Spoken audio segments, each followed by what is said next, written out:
our next poet brought her mother, and it was sweet and it was brave. Thank you. And like I say, that combination of behavior rarely happens in this world. And it also describes her poetry, to tell you the truth. Now, I'm definitely going to get her name wrong, but I'm going to give it a try. Now I'm going to get it right, because I just had a lesson in how to pronounce it. And our next poet is here. She is sweet, she is brave, and she has proven that. And her name is Francesca Maximé.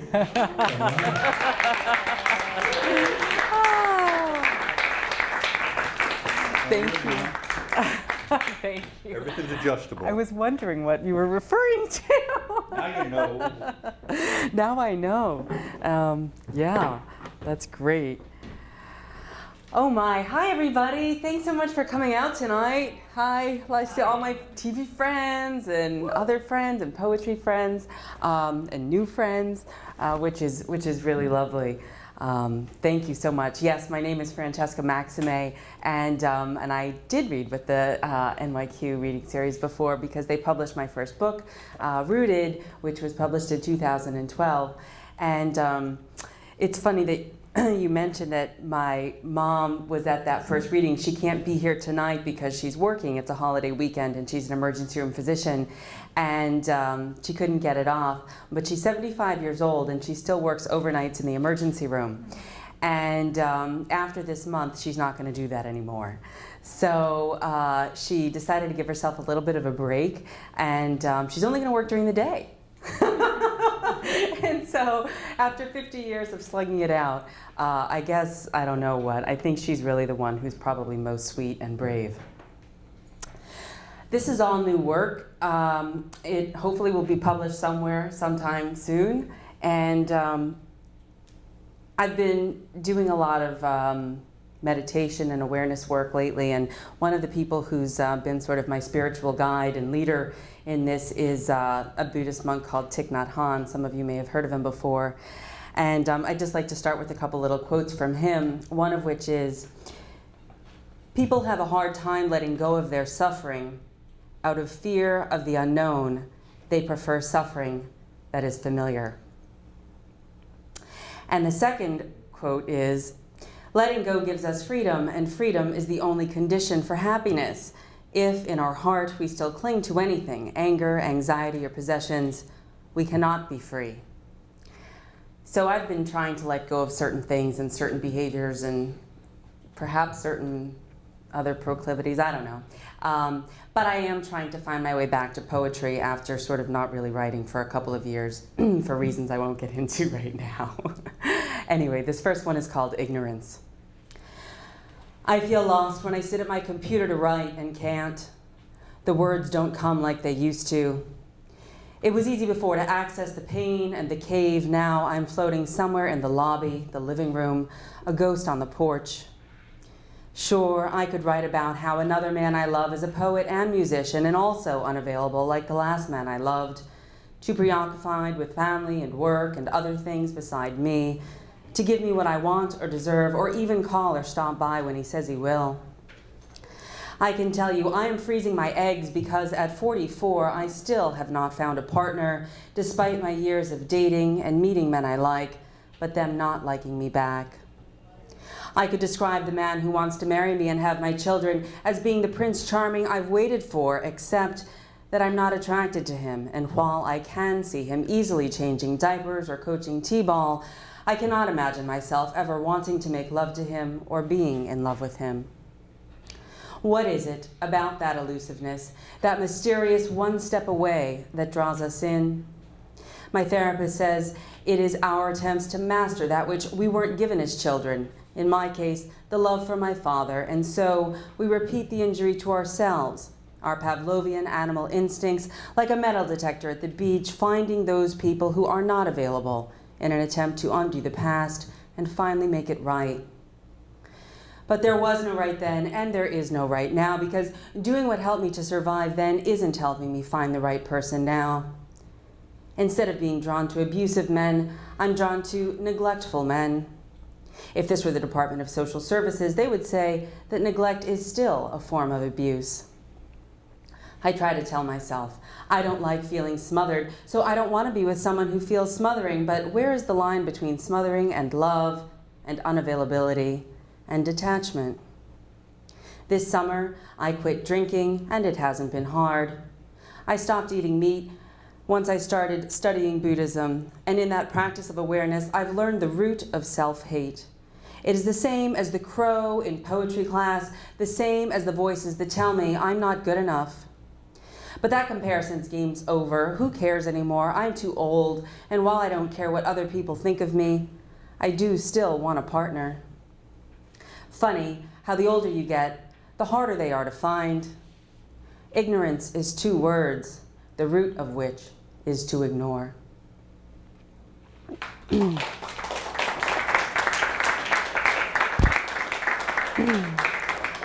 Thanks. This second poem is something that I wrote. All of these I wrote recently, actually. I'm taking class again at SUNY Binghamton, and had an interesting experience with some friends of mine that I usually stay with. And my poetry teacher told me to write about my hair because I've been wearing it curly because my hair stylist, who's here this evening, Tiara, was really diligent about making sure that my otherwise damaged hair from being a TV news anchor was carefully taken care of and tucked under extensions for a few years, and she got my hair to grow out. So the hair that you see before you is actually my hair, and for the first time in a long time, it looks okay. So anyway, I was wearing it curly at this class, and this is why she said, well, you have to write about your hair. It's just so great. Whatever, this is my teacher. Okay, this is called nitpicking. Coming to Binghamton for my weekend writing workshop, I always stay at my friend's house, the same friends I used to invite over for dinner every other night when I lived here, and my house was just a few miles away. But my friend's daughter can't stop scratching her head, and when she finally goes to the school nurse, they find head lice. Instead, she is sent home, and for the next 2 weeks, they monitor and pick nits. They're Caucasian, white, blonde, my best friends, but nothing like me ethnically. Their hair straight without curls, fine and wispy and light. They tell me before I come over, say they've spent 2 weeks picking out lice, combing hair, using mayonnaise, trying electric combs that zap those bugs away. But they persist. My friends warn me, and while they tell me they think they have the problem under control, after 2 weeks of washing sheets every night and vacuuming daily, they found new nits in her hair. After an initial plan to sleep on an air mattress in the living room instead of their daughter's bedroom where I normally sleep, they devise another to let me sleep next door at the neighbor's, knit-free. My locks won't be subject to shaving the way their son got a buzz cut and their wife and daughter a bob. My hair, shoulder length and curly from my Haitian Dominican father and my Italian mother, had been so damaged from straighteners and colors that over the last 10 years I have worn hair extensions just to get my own hair to grow back in. My friends tell me people of color don't really get lice because the chemicals used to straighten black hair somehow makes the environment inhospitable to infestation. When I ride in their car or sit at their breakfast table, I wear my braided beanie hat and pin my hair up anyway. Only when I take it down later does my teacher say it is beautiful. She tells me I shouldn't color or straighten it anymore and to just leave it alone. But this is the hair I couldn't manage growing up, this unruly, kinky hair that nobody else had in my all-white high school. The only girls who had anything like it got theirs through perms because they liked big hair bands like Bon Jovi and Rat, and once told me that at Halloween I should go as Slash from Guns N' Roses. But growing up, I never wanted to wear my hair down. I couldn't really. It was too unmanageable. My Italian mother kept it in tight braids. She had thick, dark hair herself, but it was straight. My mother didn't know anything about how to handle my hair's texture and used Nivea cream to smooth it out before she braided it. And while my Haitian Dominican relatives would set my hair in rollers, give me pin curls using special kinds of grease, and use chemicals to straighten my hair once I got to 8th grade, it was only my aunt that my mother ever let touch my hair with those harsh toxins because she knew that my aunt wouldn't leave them on too long and burn my scalp. Nitpicking. Isn't that what we do to ourselves? Isn't that what I've done to myself over the years? Saying, if my hair was blonder, my hair straighter, my ass smaller, my income higher, that everything would be okay. that I would have a man I loved and who loved me in my life, a more successful career, more friends to call and come over, more of the things that I say that I want and wanted. Even though I've never had head lice and hope I avoided it this time around too, that tiny comb is all too familiar to me, that comb of discontent. It is my way of telling myself, here, found another one, another thing to hate about myself, yet another thing to change. It's a daily routine that's entirely exhausting, especially when you keep doing it, even when there are no nits to be found.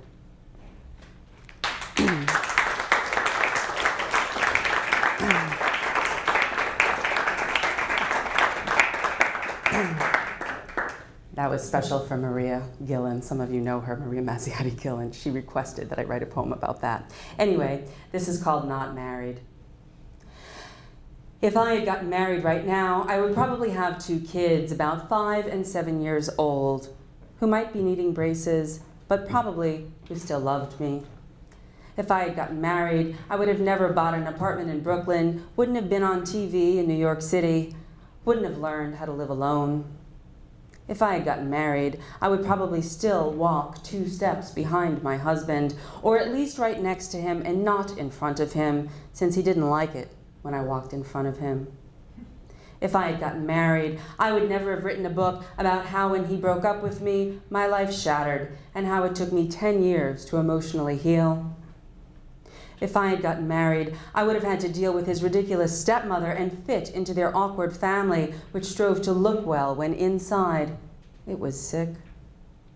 If I had gotten married, I would still see the flying squirrel at night, the red cardinals in the morning, the bright daffodils my mother planted pop up in April, the flock of wild turkey in the yard, and the deer in the driveway. If I had gotten married, I probably would have never felt that pang of realizing I was mortal. At least, not then. Not yet.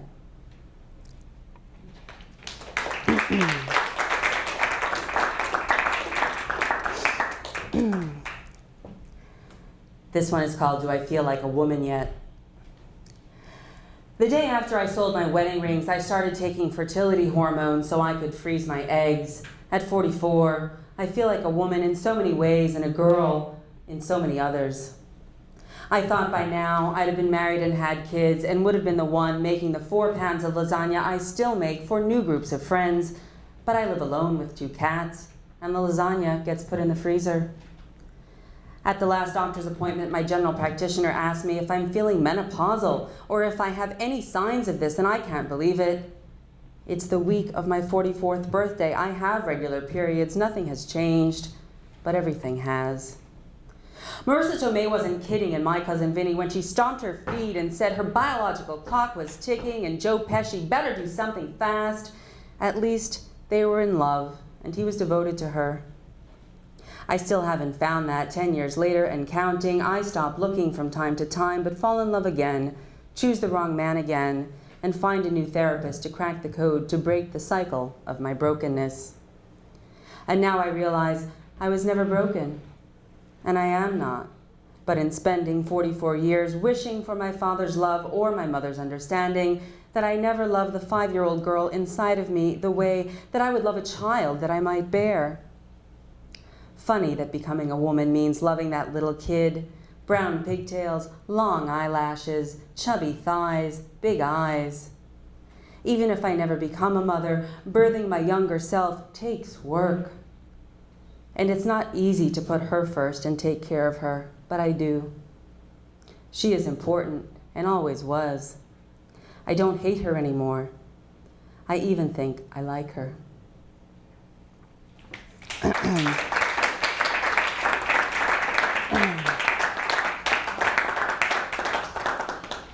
Thanks. I think we all work on our issues from childhood from time to time.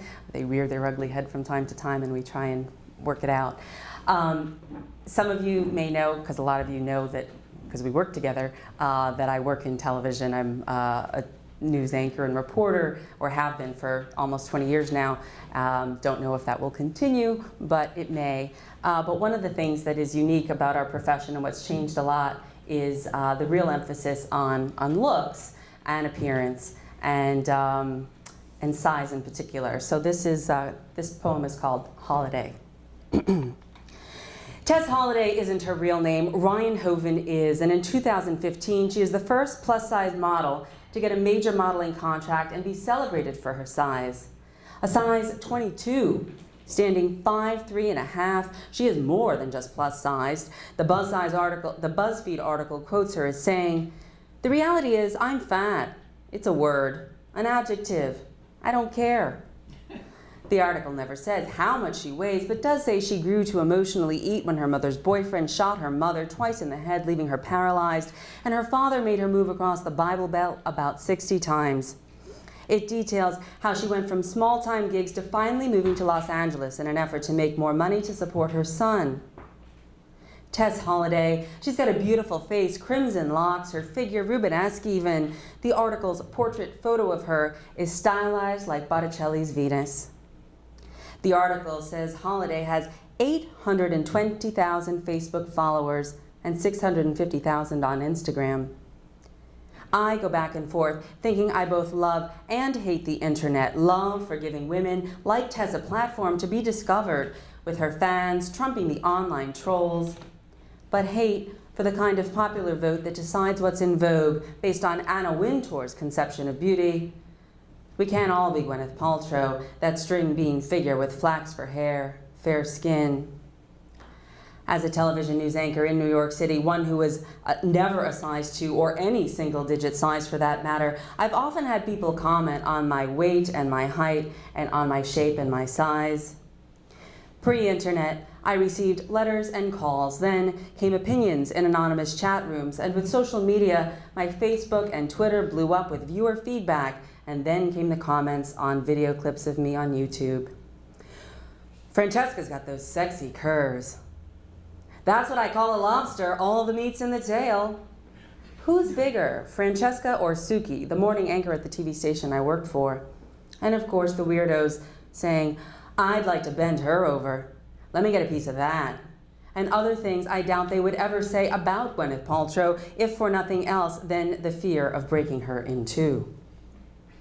I bet Tess Holliday gets many of the same comments I do. Unlike me, she is heavily tattooed, and unlike me, she is making a living based on her large size and the acceptance of it.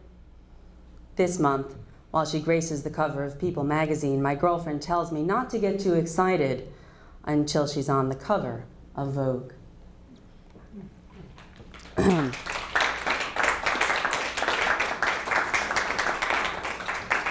It's a brutal business, right, girls?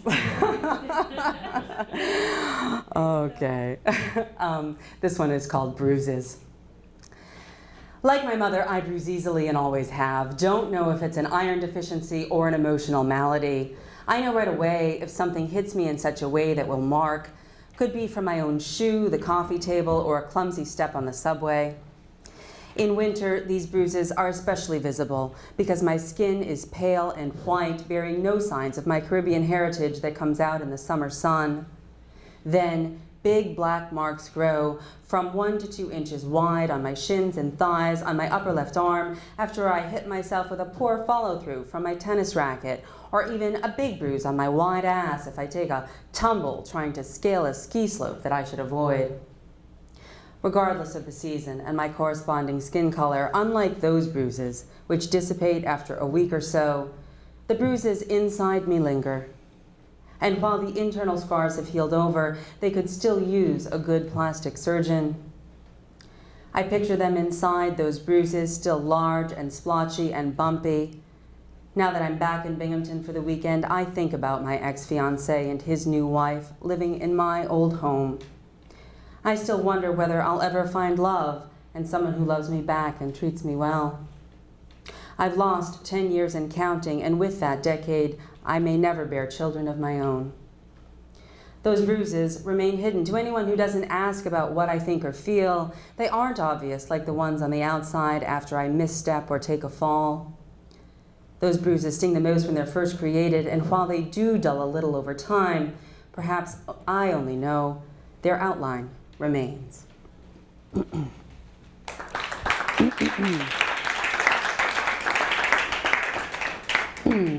I have a couple more, and since Kevin wrote about his lovers, I guess I'll write about mine and speak about them too, or one of them anyway.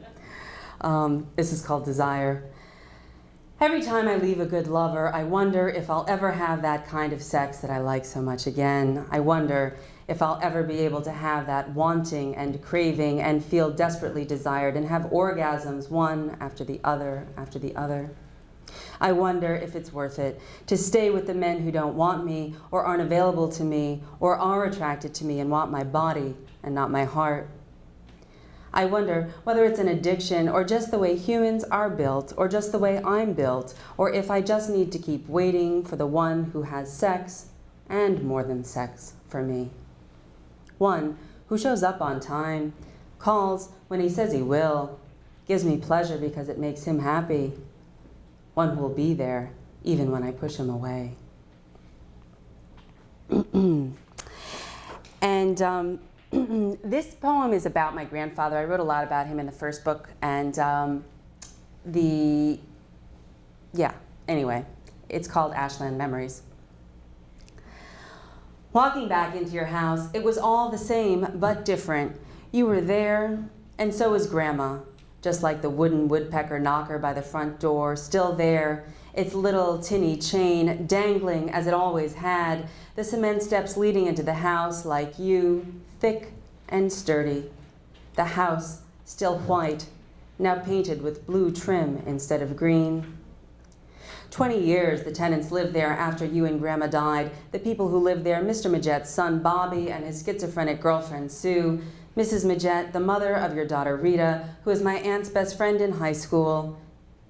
She died young, and Mr. Majet became a Sanford & Son kind of junkyard man with bouts of manic depression where he'd sleep for days, his son Bobby becoming an alcoholic, but a kind man and good to Mom, trimming her trees, doing the odd jobs that her own brothers wouldn't help with, like cleaning the gutters or plastering cracks in the walls. And Mom let them live in that house, got Section 8 housing money. But Bobby died of pancreatic cancer 4 years ago, and Sue's new boyfriend was a crackhead, so Mom had to kick them out. The smell of cigarettes and burn lingers in the old living room, the room where I used to practice piano. Mom didn't want to give that piano away, but had to. Who needed it? We already had two, so I helped her put an ad on Craigslist. Those callers didn't work, so she gave it to my half-brother's step-granddaughter in Worcester.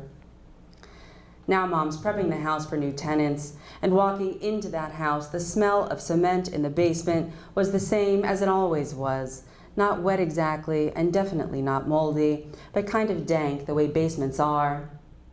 I pictured your wooden wine cask straight down the stairs and to the left and saw the deep sink by the laundry machines across from it, the one you used to rinse the blood off your wrist when you broke the wine jug trying to fill it, and in its shattering, it cut into the veins of your hand. Grandpa, where are you?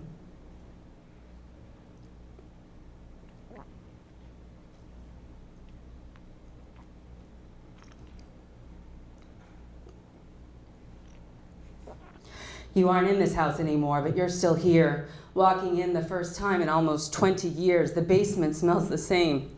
Dank and cool, but not moldy and not wet. Sorry. I see the pickled peppers and peaches Grandma canned in jars still sitting on the shelves of my memory under the staircase.